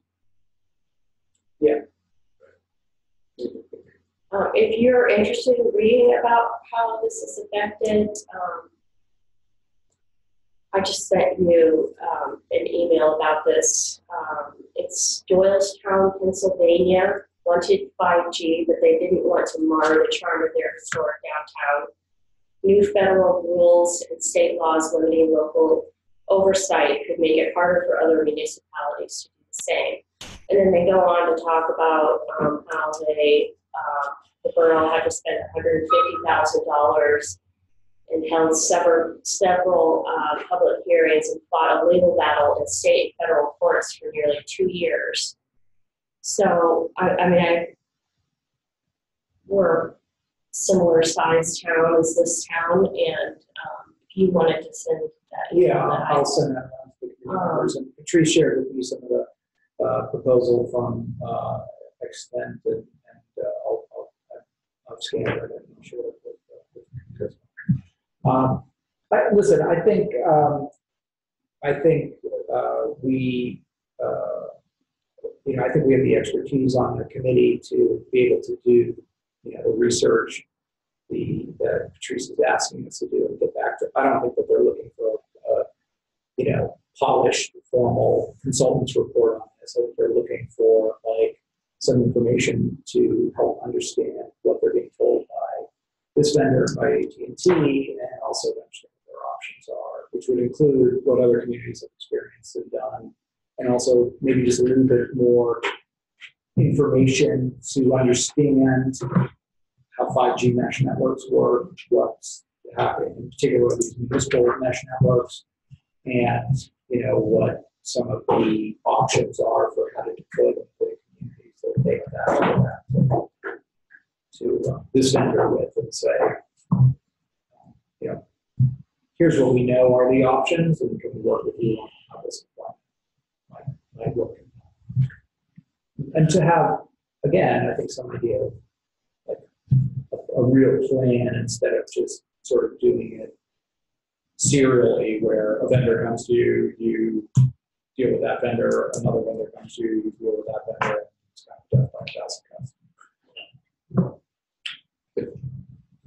Your understanding of the rules on this, does the town have to make a decision and conclude a deal with this representative of AT&T in 60 days? No. They don't have to. Yeah.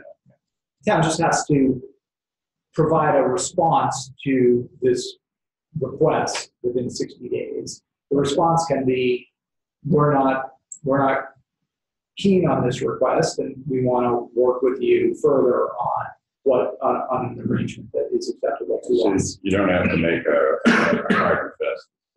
You do not. You do have to give them a response. That's more reassuring. You can't just blow them off. Okay, well, yeah.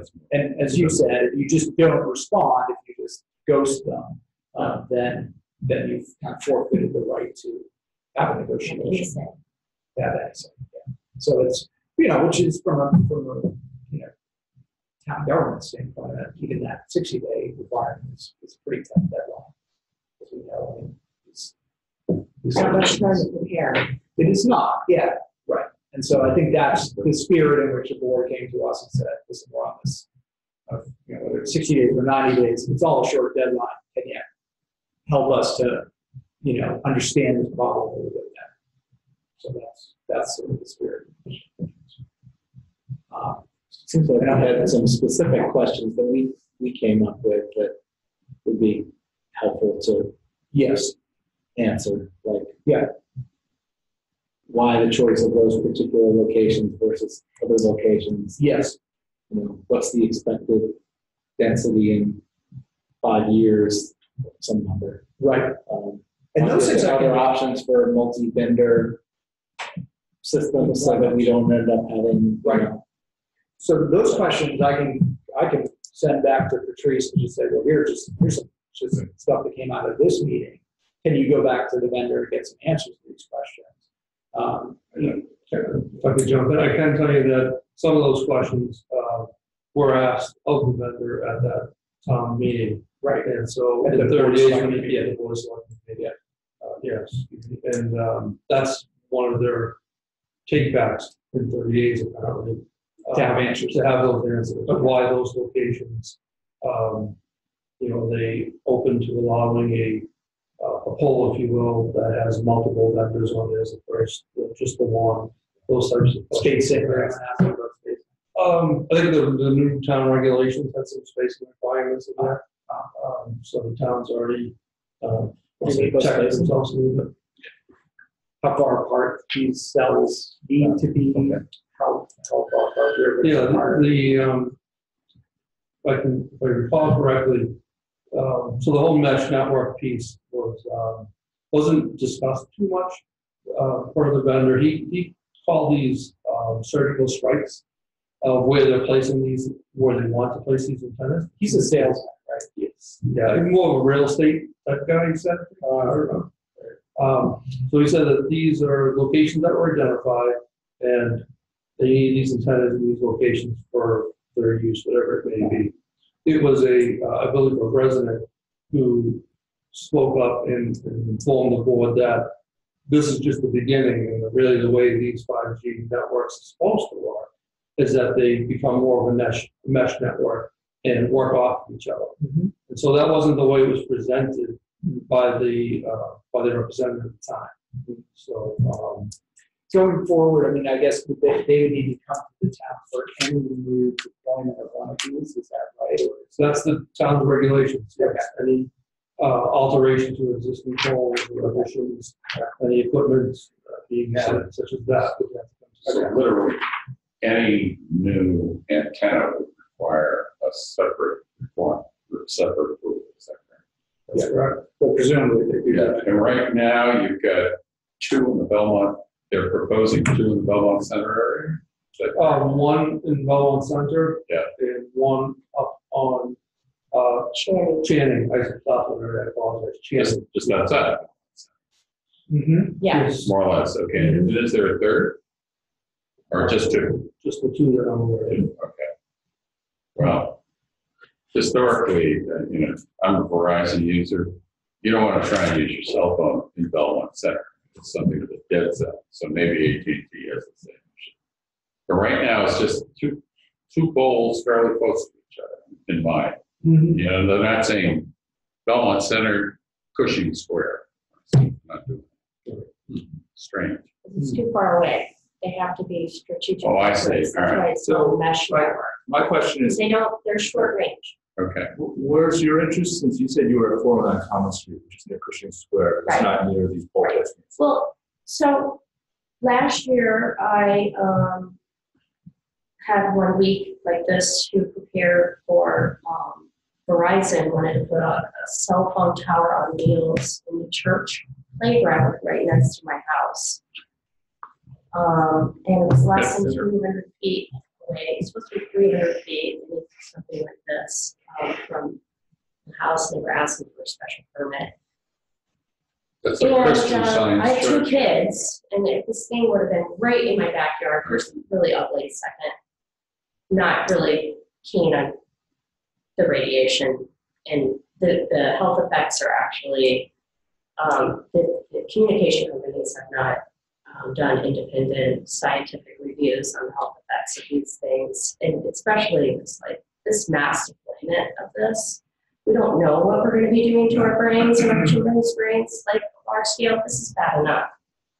But Yeah, and you hold it here, yeah, I know. which is probably a lot worse than the cell tower would do. But Yeah, no, I don't want it in my bedroom window. I don't care, but you know what I mean. I don't want it right outside of my house. And also, let's go back to this has not been studied long term, so there is no scientific evidence that says that it's safe. And I think we err on the side safety, and we throttle back a little bit on us and not go so headstrong into, I'm all for the future.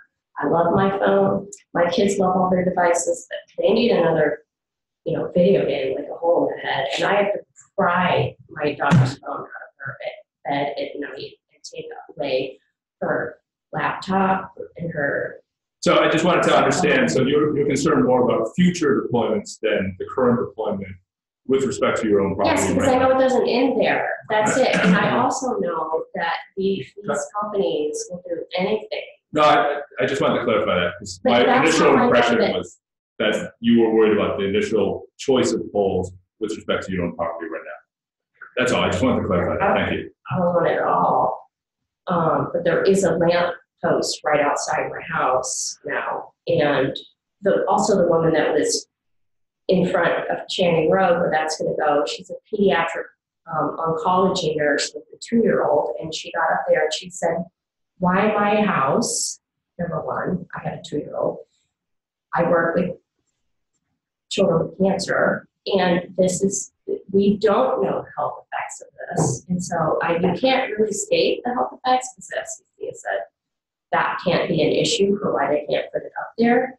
However, if you go on Senator Richard Blumenthal's website in Connecticut, he's on the record for questioning the communication companies about the fact that they have done no independent scientific reviews on this stuff. And however, there have been scientific reviews done, UC San Diego, Harvard Medical School, physicists and doctors and scientists who do say, and they're credible, do say, these are microwaves, and it's radiation. I mean, they used to tell women you needed to get a breast exam every year. Well, now they're saying, you know what, that actually causes cancer itself. So we don't require you to have it every year. You can have it when you want. Yeah. So I'm just saying, I live here because I want my kids to be safe.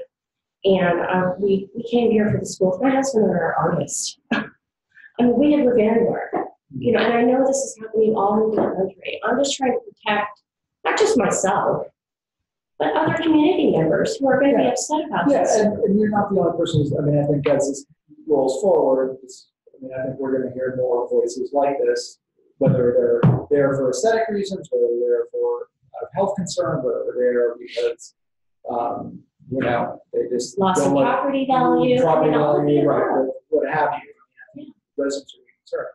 I think one of the most important questions maybe to answer for the town is what would a 5G mesh network in Belmont covering the whole town entail? How many spots, how far apart, how high in the air, right? How would they be wired, and what would that entail in terms of digging up streets and sidewalks to connect them? And what's coming down the track? Because what concerns me is that this is a little bit of a, we're going to give you a little peek behind the curtain, but we don't want to talk to you, we don't want to actually pull the curtain back and tell you what the big plan is. And I think very much this two-pole thing is, this is the what is it, the nose of the camel? Yeah. So I think an important thing for the town to see and understand is, listen, this is the 10 to 15-year plan for Belmont. And, if our hands are tied by the FCC, so be it, but at least we can try and plan for this, and whether it's changes to the bylaws, whether it's just negotiating with the provider to say, here's how we want it to look. Here's what would, align with our values as a community and aesthetics and the concerns of residents and things. So I'm a little concerned about the nose of the camel. Right, and I certainly agree with you.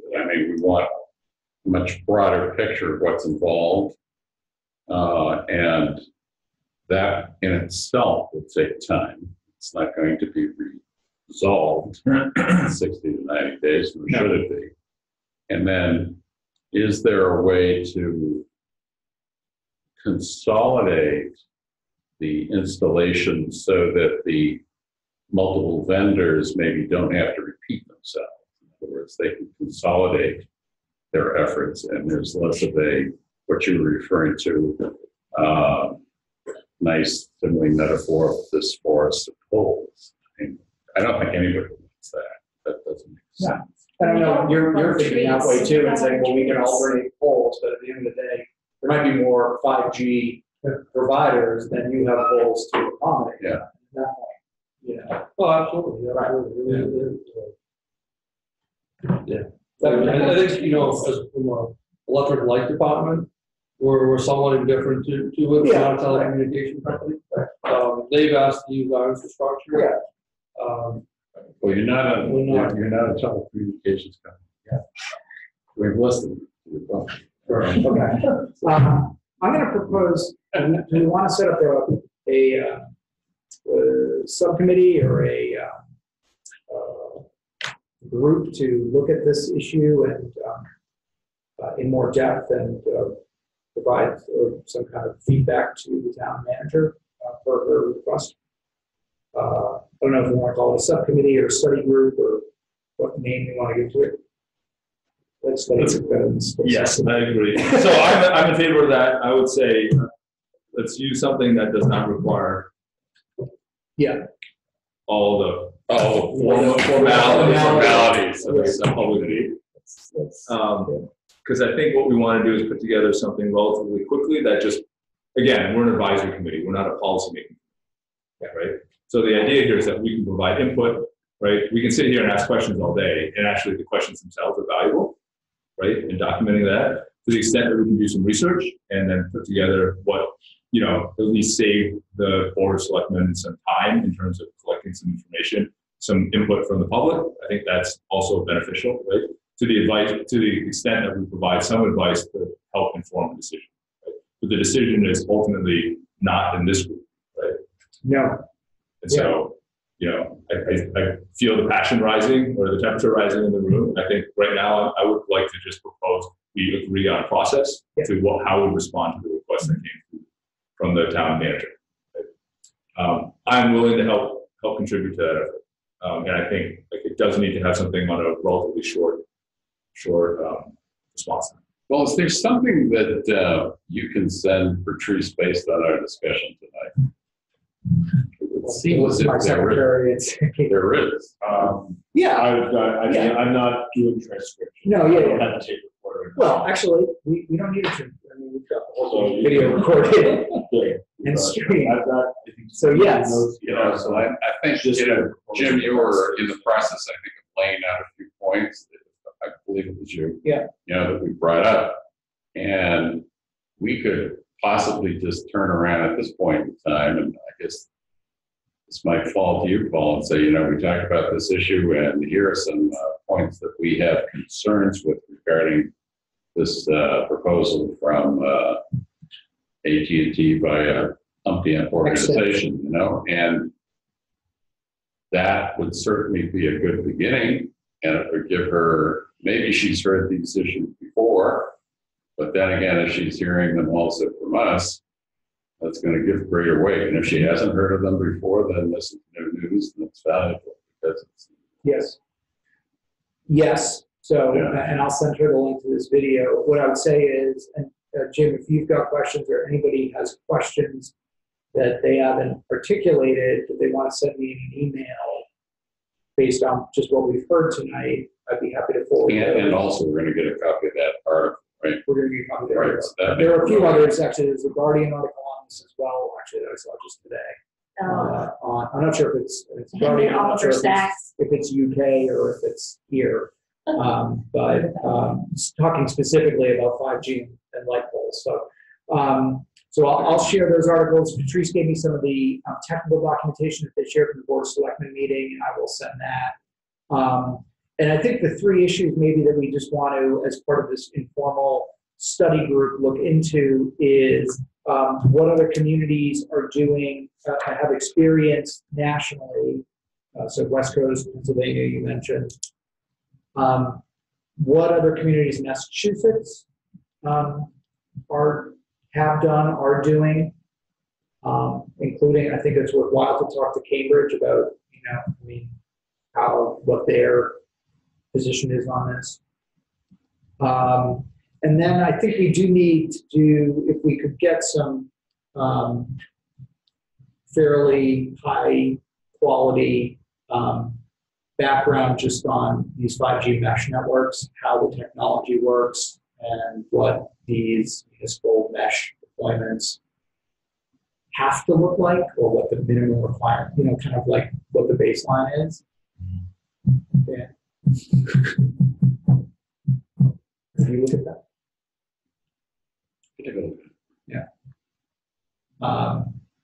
Just so we can help the selectmen understand, like, listen, here's how this technology works. Here's what if this is short range. Here's really the spacing that they need. And I'm guessing there's always kind of a density, availability trade-off that these vendors are, they want more density and more availability, but the community probably wants less density, and maybe availability isn't paramount, right? So it's one of those things that's counterintuitive. The more of these transceivers are located in an area, the less power each one of them needs to radiate. The less power they would. The less power each one of them needs to radiate. right. So it's not proportional. So having just 2 in Belmont means they have to be fairly powerful. Right. But if you had 20, it's not like each one of them would have to be a tenth as powerful. They have to be 100th as powerful. Right. So I don't know. But the fact that they're putting the 2 so close together, right? They're putting one in Belmont Center and one Waverly, and saying, okay. Well, maybe they have a ring around Belmont from other, other. Yeah, I don't know. Right. It's good. And I'm guessing that might be one of the. Yeah, my guess Maybe they're is, trying to start in Belmont Yeah, Center and that's expand right. from there. That's what That's I my assume. guess. That's where they have the most, calls. Because even that information would be really useful to know. If we could sort of get towards again, nose of the camel, but the full camel is X score, 5 score hotspots, 300 hotspots, 1,000 hotspots, and here's the density, or 4 square miles half, here's the density that they're going to be deployed at. So just FYI, this is what the full camel looks like. Does it help to have them higher? As with, we think in terms of, existing 4G cell towers. Can this throwing on a tall pole reduce the need for density? If not, it's good to know. But I would think not. Although there'll be shadows underneath them. They're fairly directional. Right. So those are so if you could look into that, that would be great. I'm happy to do this sort of California research. If you want to take a look at the Massachusetts. Sure. Jen, what do you want to do? What do you want me to do, boss? I don't know. Is there something I'm forgetting? Watertown, is Watertown, are they? Yeah, I would fall under Glenn's purview, like what other towns have been talking with this, and if you can. I think from a municipal electric location, I think Braintree has some, and I think there's something with Wellesley. Which is also municipal electric, right? Yes. Yeah. Okay. Other than that, I think the applicant mentioned something, this Boston, I think, is certainly doing this. And you mentioned Malden, I believe, as well. Okay.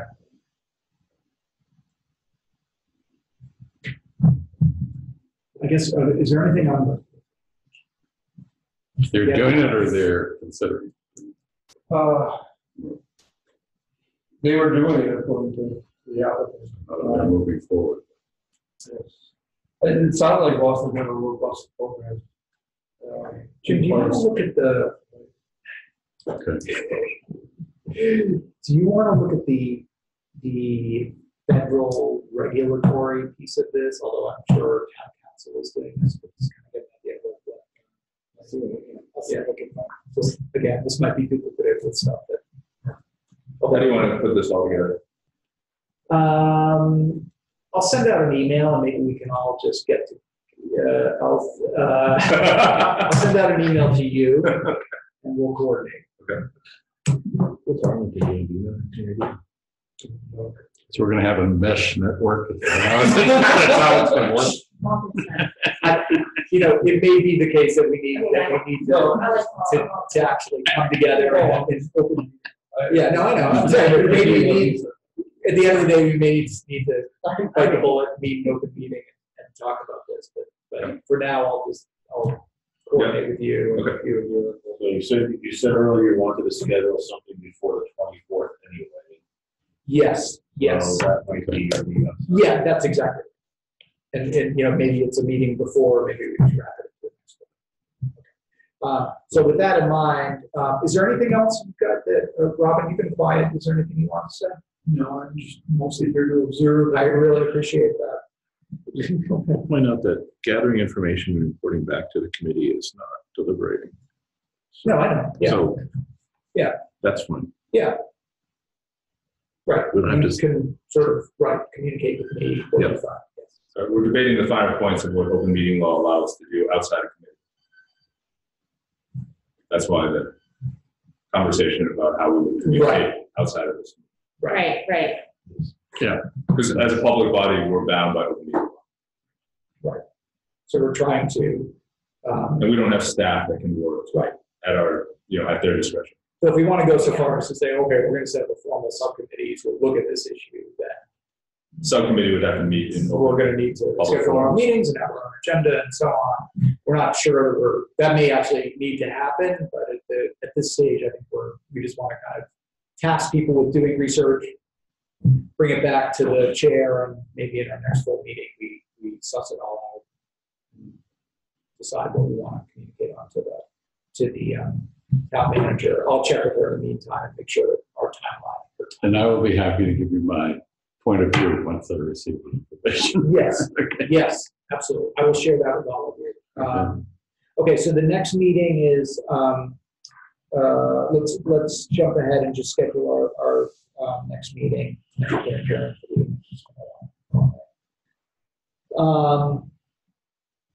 So this said, selectmen are going to hear from us from the 21st Century Governance Subcommittee on our report on June 24th.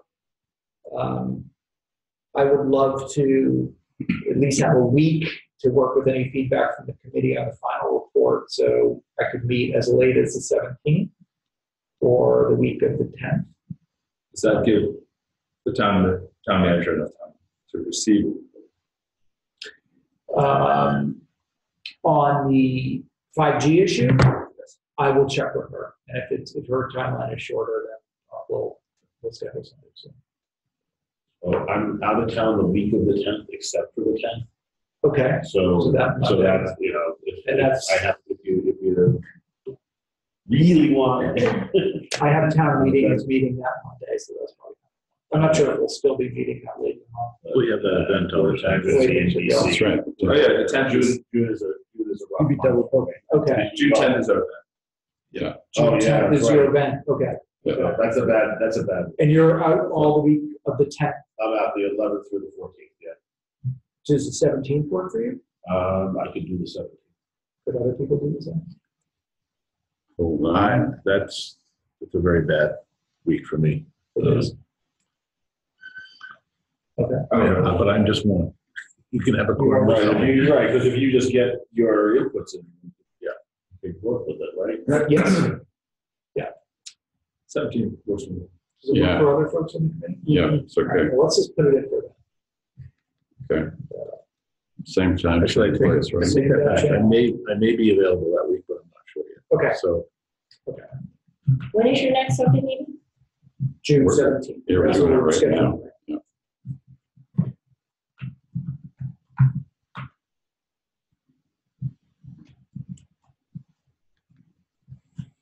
So the game plan on this issue is for the people that you've given specific assignments to provide you with feedback on that between now and then. Yeah. And for me, if I have any great opinions or insights, Well, what I'm gonna- I've been given. I'm going to share this Feel free to information. share them.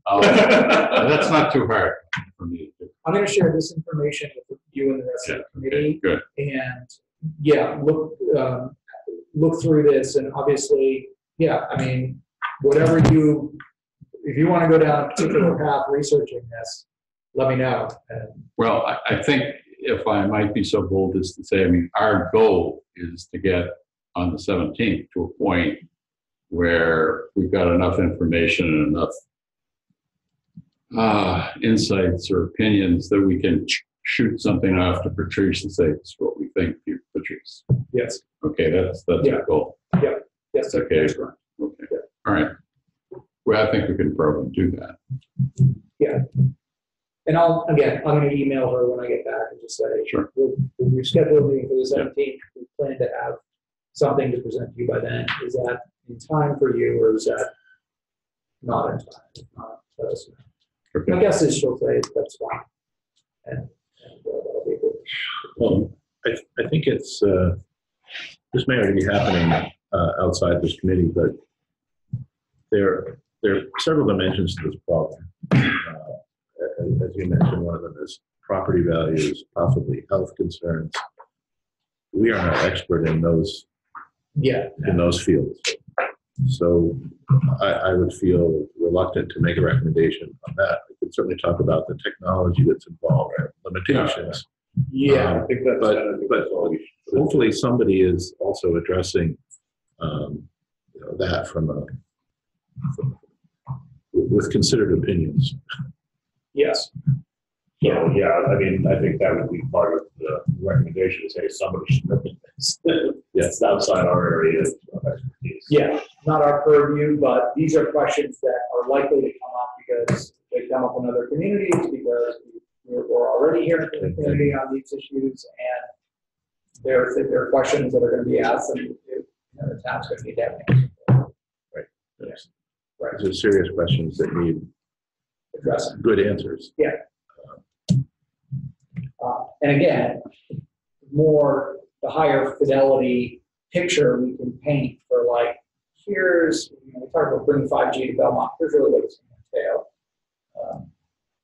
That will, I think, be of tremendous value to the selectmen to understand, kind of be able to see down the road that let's try and make decisions now that are forward-looking and smart, as opposed to just dealing with this guy who's standing in front of us, and 5 months later deal with some other guy from another company. Asking us the same. Or worse, Okay. asking for something almost the same thing. Or Not right, quite the same. right, that's right. Okay, got the last meeting scheduled. Any other thing, airing of grievances? No? Okay, somebody want to move to adjourn? So next meeting is the 17th, right? 7:30 p.m. So moved. All in favor? Aye. Opposed? Thanks very much, folks, and we'll see you. Thank you so much for coming. Yeah, thanks for coming. Really appreciate it. It's great having you here.